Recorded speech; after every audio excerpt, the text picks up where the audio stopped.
بسم الله الرحمن الرحيم.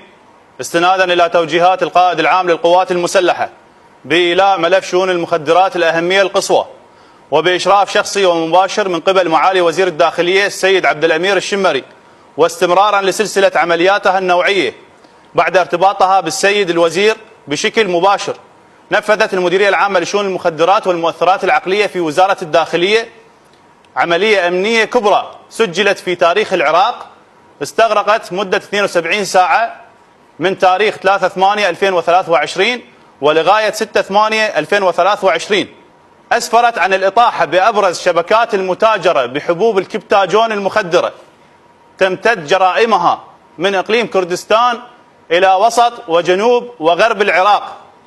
تعتبر هذه الشبكة من الشبكات الرئيسية الموردة والمصدرة لحبوب الكبتاجون المخدرة.